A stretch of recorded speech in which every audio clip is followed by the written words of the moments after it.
move on now to the comedy debate. Now, in your programs, you have the topic. You need to add only to the end of that topic, and that is the true topic for tonight.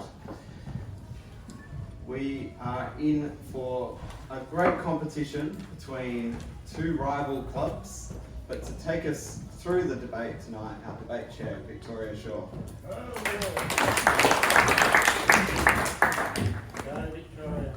Thank you. Welcome tonight to today's circus. I'm your chair, Victoria Shaw. You might also know me as the daughter of Priscilla Ling, the Tiger Mother, very famously. So as my mum brought me up to be, I had no choice to do anything but be a lawyer, and I'm of the scariest type of lawyer, an administrative lawyer. Yes, red tape, pushing papers, the thing of your nightmares. Today, we have a debate. Can I have a show of hands of people who have seen or participated in a debate before? A lot of people in the room. Who's attended one of my many debating workshops? So, I won't spend too long explaining the rules, but this is our lovely affirmative team. Give them a round of applause. And this is our negative team. I'll introduce the speakers as they arise in the debate, but in a debate you have three speakers. The goal is to debate as a team. So I understand it's a People's Choice Award.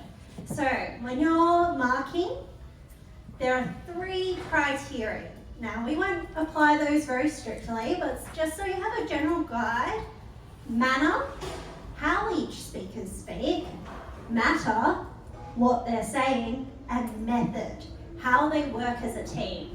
So generally the split is 30-30-40 if you wanted to do it out of 100. Also, in my debating workshops, we had talked about points of information. We're going to let the speakers do that tonight, but for those that haven't done a debate before or not aware of a point of information, that is when, pretend I am the first speaker, I'm speaking along and I say something ridiculous, and the other team thinks that's wrong and they can stand up and say, point of information. This speaker can choose to bat them down, might be a good idea to accept at least one, and continue on. So generally that point of information should only last for 10 seconds. So we don't want to take up everyone's time. It's meant to be short, punchy, and to the point. No badgering is allowed. I will be keeping score, and if you're not scared of an administrative lawyer, maybe you're scared of someone with a black belt. So hopefully I can keep these ruly debaters in line tonight. So each speaker is going to have 5 minutes with a honk at 4 minutes as well. So there'll be 2 honks, 1 at 4, 1 at 5. And I will be cutting you short because we are short on time, as I understand tonight. So our topic that the affirmative team will be arguing for tonight: clowns are fundamentally for adults only. So we're going to start off with the first affirmative speaker, Rosalind Hoskins, who is an educator. She's going to tell us how clowns are fundamentally for adults only. And I understand that her greatest achievement is going to an interview with soup on her face. So who else to argue for clowns are for adults only but Rosalind? Please welcome.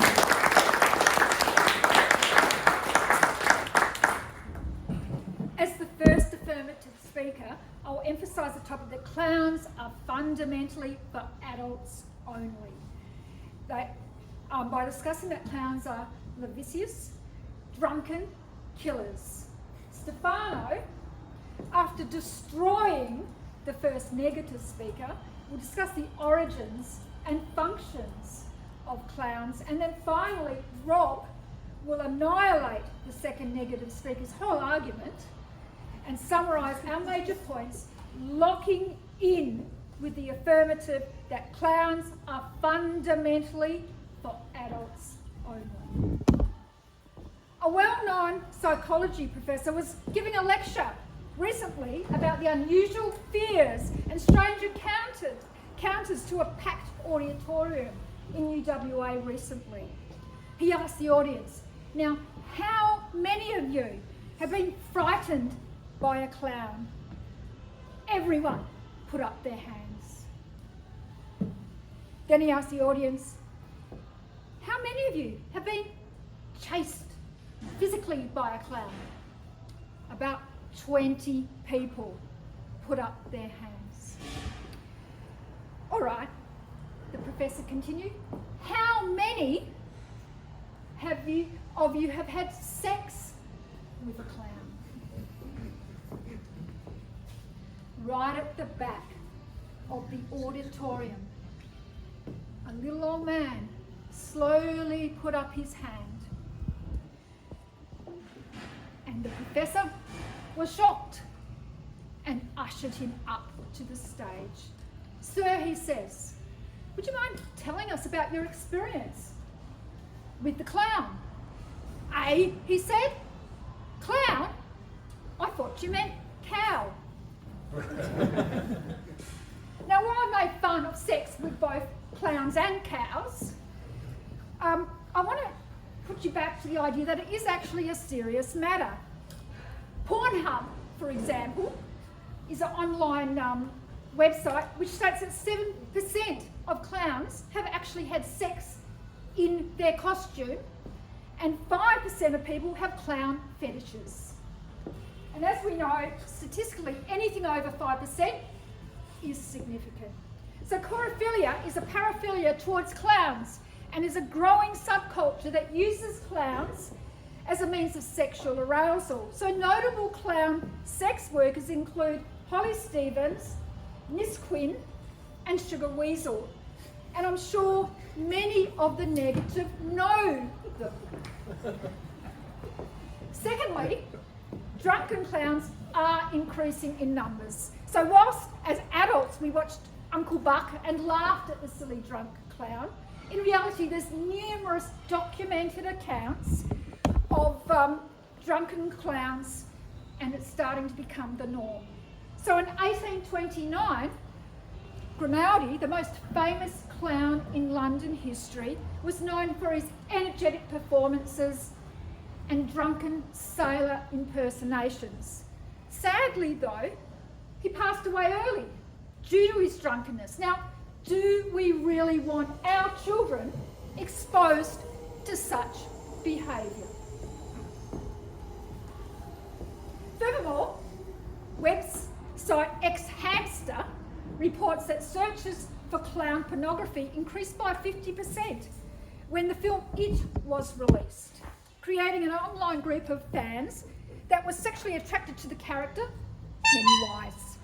So clowns are actually R-rated, not fit for our children, and they definitely contravene working with children checks. Clowns are fundamentally for adults. They should not clown with our children. Thirdly, reports of individuals dressed as clowns trying to lure children to woods or performing in residential areas involve suspects being intoxicated, abducting, killing, and causing widespread fear.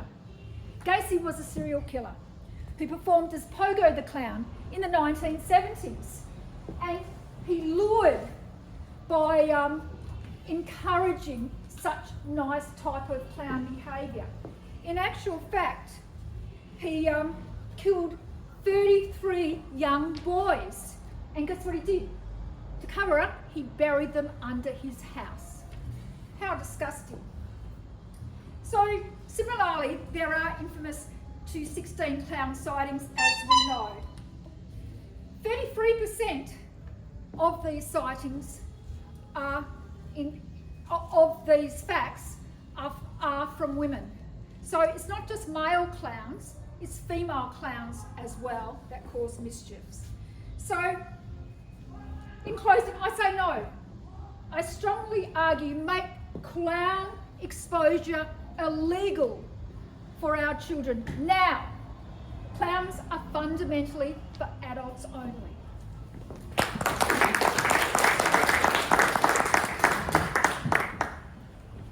I'm sure quaking in my boots after that, Rosalind. But our first negative speaker surely isn't. He is the Secretary of Rostrum WA and has worked in both federal and state government, so a bigger paper pusher than myself. Please welcome Ben Riley.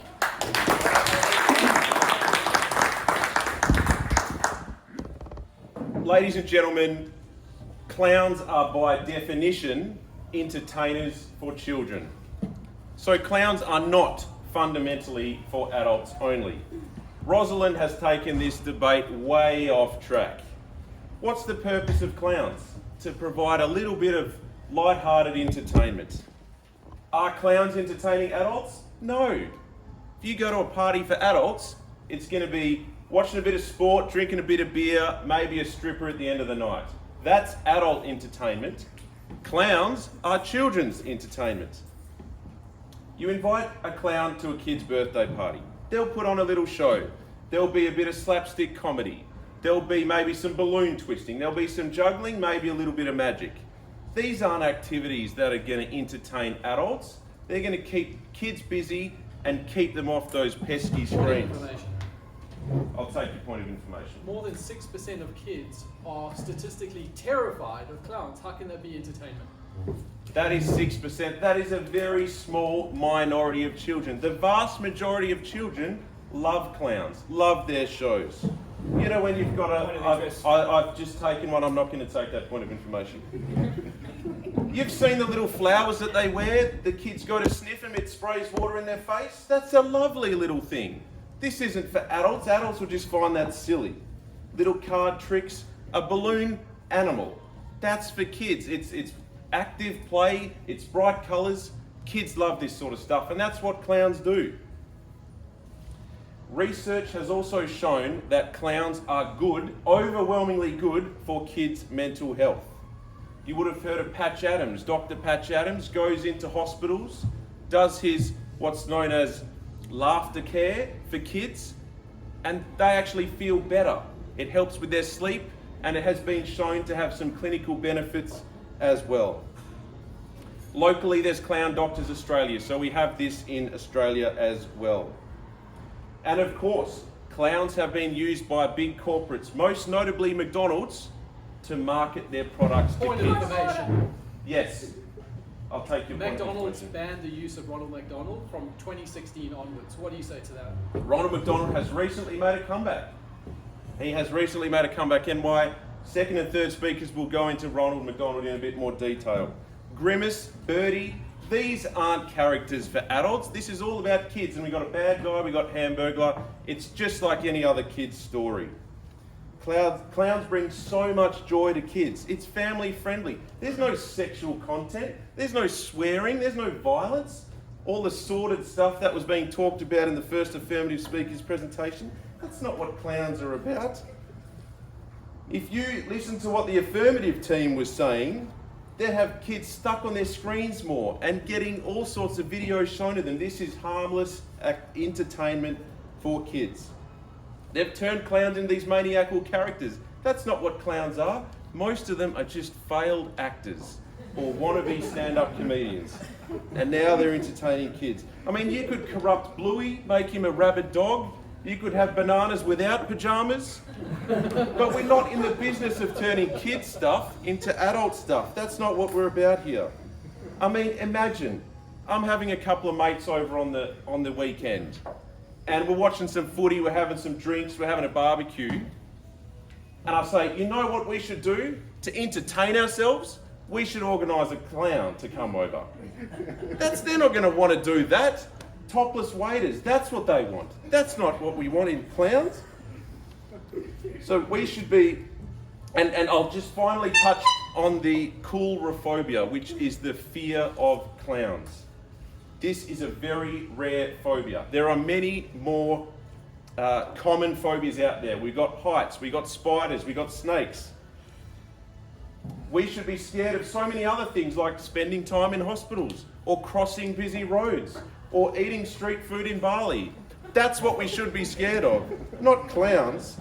And we've looked at the crime stats. The amount of crimes, violent crimes committed by people dressed as clowns, pretty much zero. So it's just an irrational fear that should not be taken seriously. So to sum up, clowns are not fundamentally for adults only, as demonstrated by their popularity at kids' birthdays, how they're used in healthcare settings, and also the use of advertising in by McDonald's and so on. So clowns are not fundamentally for adults only.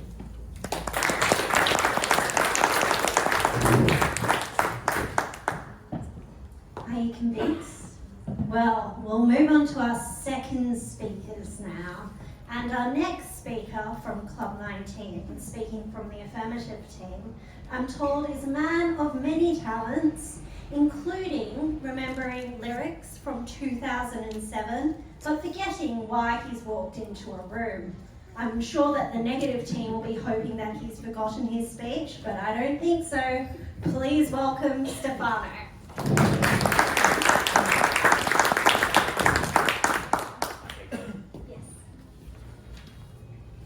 What absolute jargon from the first speaker here. I don't know about you guys, but I switched off about 10 seconds into that talk. I disagree with you wholeheartedly. And you look back at the argument that we're trying to debate tonight. Clowns are fundamentally for adults. So what does fundamentally mean? What does that mean? It means the origin, right? Now, we go back a few thousand years, back to ancient Greece, going back to the pyramids, right? And clowns, they were back then too, right? But they were in theatres, they were in religious sacraments. And what did you find in those audiences? Did you find kids? No, it was adults only, all right? So I think the fact that it is designed for kids and being catered to kids, yeah, yes and no, but I think the origin is in fact that clowns are for adults only. The second thing I wanted to bring to your attention was Ronald McDonald. And my colleague here had said that the statistics from 2016, we took away Ronald McDonald because it employed fear, threat. Like a multi-billion-dollar corporation wouldn't just do that on a whim. They would heavily analyze the statistics, they would market to focus groups, and if these focus groups are saying, well, we don't really like clowns because they're scary for kids, we don't want that. We like adults. Clowns are fundamentally for adults. Now, what I also wanted to say is, sorry, bear with me. On top of this Ronald McDonald and characters as well, we have Pennywise. Now, that movie itself generated, I think, $704 million worldwide, right? Now, hands up who has a child. Don't be afraid. Now, you tell me something, guys. Are you going to go take your child to go see a R18 horror movie? No. Exactly. And why is that, Matt? Why is that? Because it's scary for them. Exactly, because it's scary.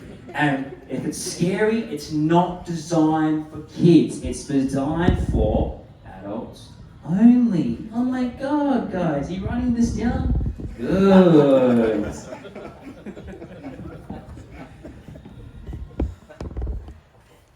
The other thing I wanted to bring up finally was the function of clowns is to exaggerate or to demoralize social constructs. Now, in a child, in the social development, in whatever it is that they're doing, they don't really understand the world. They rely on other people, right? But us as seasoned veterans of life, we understand somewhat how the world works, right? So if we bring in some bit of political agenda, Trump, we talk about all these very complex ideas that I won't get into. When a clown goes to exaggerate or to make fun of these political nonsense, we can understand that. Whereas if you go and do that to a kid, they're not going to pick up on those social cues. They're not going to pick up on that sort of world at the moment because they're only small, and hence why clowns are only for adults only. Take that.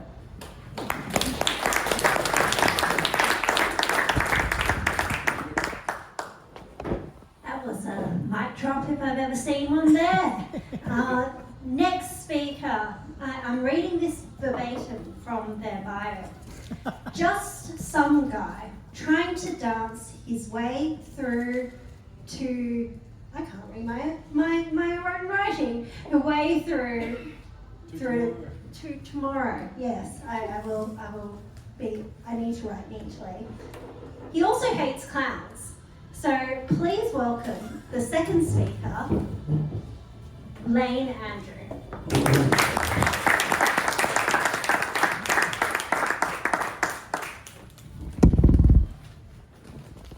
What a bunch of clowns we have to my right here. And I'm very concerned for the third speaker because our point was clowns are not fundamentally for adults only. Now this means that for our argument to be true, we only need one instance where clowns are not fundamentally for adults only.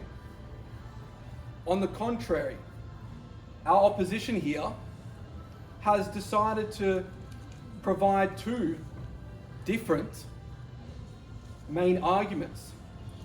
The first one from the first speaker was clowns are fundamentally for adults only. The second speaker then decided to leave the only off the main argument.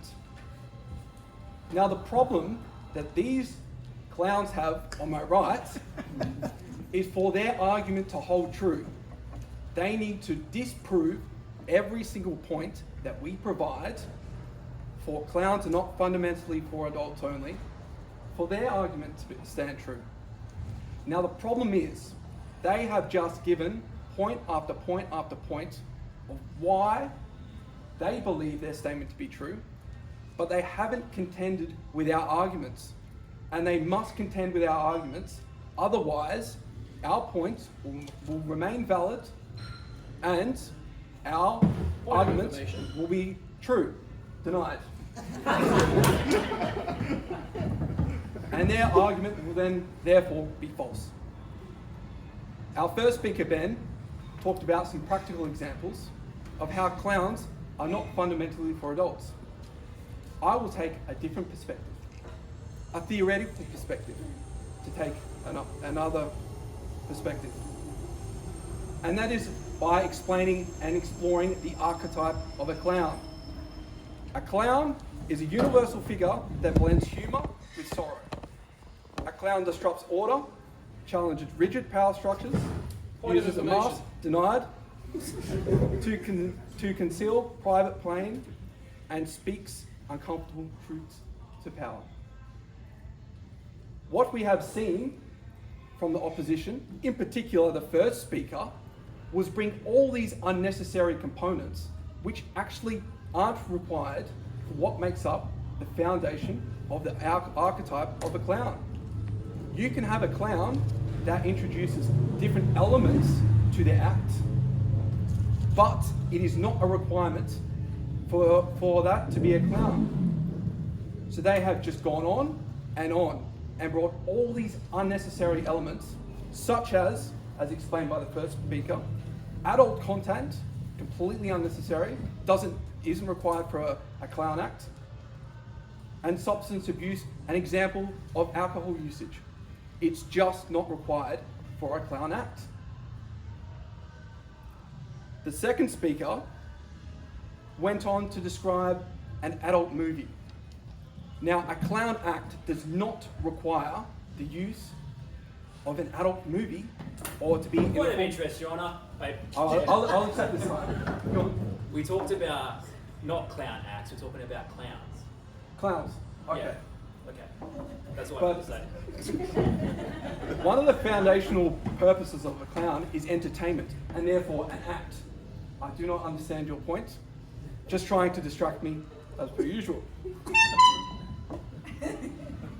Now, back to the point. The second speaker went on and on about explaining how adult rated movies, MA15 plus or R rated in this case, was not appropriate for children. But it is clearly evident that a clown act is not required in this form of medium. There are a variety of number of clown acts, and all that we need as a defending team is to explain one type, which Ben clearly stated, and that's all we need for our argument, being clowns are not fundamentally for adults only, to hold true.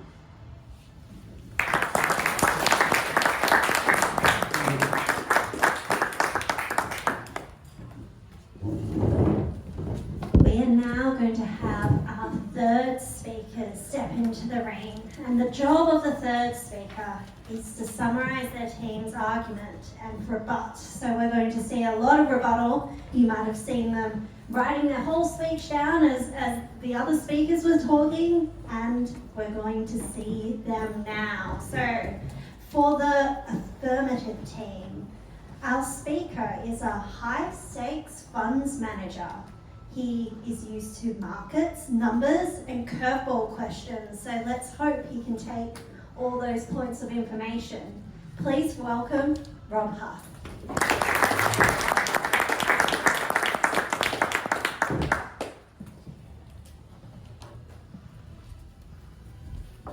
Clowns are fundamentally for adults only.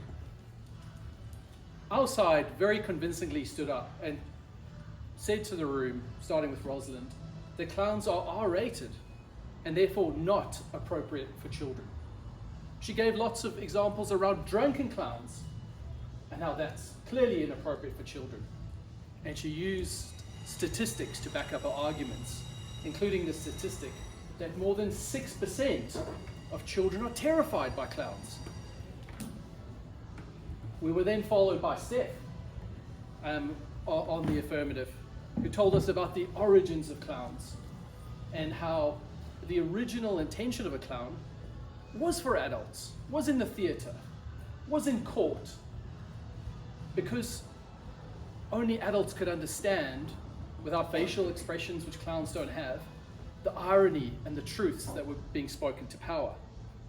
And then he backed that up with the examples in modern day society of how horror movies have terrified kids and clearly made clowns inappropriate for adults, for children, and are really for adults only.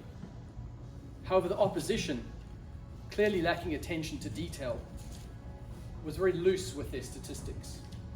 They came up and said that clown phobias are rare. Well, 53% to me doesn't sound like rare. That sounds like the majority of the population. That was one of Ben's core arguments. He then talked about how no, thank you. He talked about how clowns are really just failed actors. Well, who wants some kind of potentially drunken person in having a midlife crisis entertaining 20 kids that are sugared up? That doesn't sound like a good idea to me. Maybe get a puppy or some other form of entertainment. He told us about Patch Adams, the doctor, and how kids in hospitals love to be uplifted by clowns. But he hadn't read the statistics despite using mobile phone technology through the course of the debate. And the statistic was a widely publicized study of more than 250 kids between 14 and 16. Not a single one of them liked the idea of clown images anywhere on a hospital wall. They didn't understand them, they were terrified by them, They just didn't want them. Convincing evidence that actually children don't like Patch Adams. In fact, more than 6% are terrified of Patch Adams. Then he told us about kids' birthday parties. Yeah, balloons. Everyone likes balloons. We'll concede that argument. But the colors, the bright colors. Have you ever been in nature and seen a luminous red frog and thought, I want to pet that frog? Surely it's not dangerous. So when you see a luminous red nose on a clown, does that make you excited or terrified? Well, for many of us, we get terrified. Nature tells us what's toxic through colors. And he said that, well, clowns are basically entertainers. Well, that's actually not what the original purpose was. They actually spoke, and the second speaker, Lane, used the example of how, he actually gave us, he really made our case for us. He said, the archetypal clown speaks truth to power. Well, do we need to speak truth to power? If you put yourself in the shoes of a kid, how do we need to speak truth to kids? Through irony, through subtle, arguments. Kids, that's not entertainment for kids. That's really confusing. The archetype argument doesn't hold. And then Lane got really confused by trying to argue that actually, I think maybe he saw the way the debate was running and thought, actually, I realized clown's terrible for kids. Let's actually change the definition of the debate. It's supposed to be for the first speaker to do that, but hell, let's just throw a Hail Mary and have a go at this and argue that actually we just need one instance, because most other instances, yes, kids are terrified of clowns. 53% adults are terrified of clowns. But we should expose our kids to clowns. But we just need one instance where it's appropriate. No, you didn't read the topic. Not fundamentally doesn't mean not totally. So what have our team showed you today? We've showed you that clowns are truly terrifying. Sometimes they're R-rated. Sometimes they're drunken. Sometimes they're just too confusing for kids, using all their irony. But at the end of the day, fundamentally, we believe clowns are for adults only.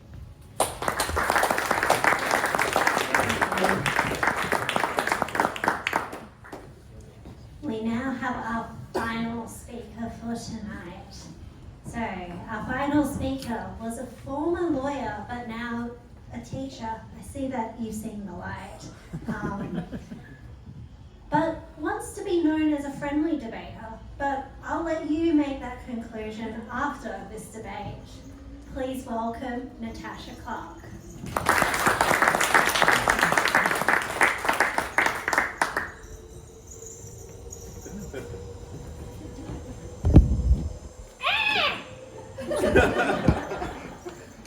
Clowns are not fundamentally for adults only. Words matter. I was a lawyer. Listen to me. So tonight we have heard many speakers, some good, some clowns, talk about this topic. We have heard Ben talk, our first speaker, about how, actually let me go on to Rosalind first. No, sorry, back to Ben. Recapping Ben. Ben talked about it's silly, kids love silly, they love slapstick, they don't need to get anything else. That's why when you go to a kids party, to a circus, to any clown-related event, if you do an audience poll, it's more than 53% kids. It's majority kids. We've heard about this so-called scared rate. In fact, I looked it up. 18% of adults are scared, less than 3% of kids, but that doesn't prove anything. Statistics, that's just a one snap in the pan. We've heard about Patch Adams and hospitals bringing laughter to children. Hospitals in Perth today use clowns for health purposes, so I don't know where you're getting your information from. And as for McDonald's, Ronald McDonald was absolutely mothballed because of adults ruining clowns for kids, bringing it and all those other modern new horror stories into the world, so much so that copycats and social media started chasing people down the street. Point of interest, Their only evidence about people being chased and being scared likely came in the last period of time. 2016 to 2025 was when Ronald had to be mothballed. But guess what? He's back. last year he came back and he's back to bring kids joy. Would McDonald's, a world global corporation, have done that if clowns were not for kids? We've heard a lot about... Point of order, it's all about money. You'll get your turn. Coulrophobia talks about violent crimes. Ben said violent crimes 0% by clowns, but there are lots by people doing social media. That does not prove the point of the positive team. And in closing with Ben's points, they come for kids' parties. They're used for hospitals and health, and they're back. McDonald's are back. Get out there, take your kids, enjoy Ronald. We have heard as well about, from Lane, that fundamentally require and only, those two words matter. It means we just need one instance. It's true. Are clowns fundamentally for adults only? They can't be. The very fact that there are kids' parties on this weekend, the fact that they're in hospitals this weekend, proves your point lost. Point of order, No. incorrect definition. No, you had the incorrect definition. It's my turn. Okay, so we've had speaking of points of order, we've had some challenges about definitions. They don't know what they're talking about. They've been clowning around all night long, scrabbling to get some kind of semblance for what is clearly a losing argument. When you have the words fundamental and you have the words only together, there can be no doubt. Kids are the main deal. Sure, adults can get some double entendres, but clowns don't speak. They're not like the jesters, and I'll get to the origin story. They are not there for the kids, but they might throw a bone now and again for the parents who have to sit through the circus or the clown act. Okay, but they are fundamentally for kids. And you know what? Let's look at the word fundamentally. The first part is fun. And what do kids love? Fun, being silly. Point of information. You may. What about the word mental? Well, you know all about that. Okay, speaking of mental, that brings me to Rosalind's arguments. So she talked about drunken, lascivious killers. But really, it's not up to their argument to look at her sick fetishes. Okay, that's gone. And that's not origins, Stefan.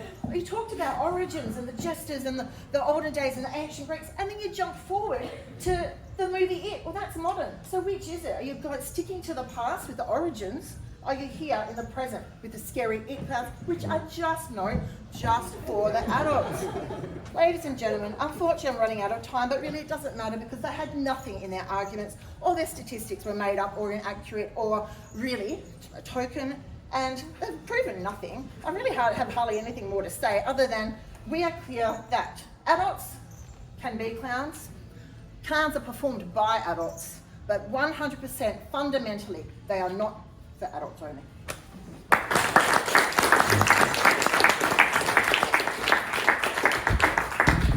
Well, that wraps up tonight's debate. Can we give all our speakers a big round of applause?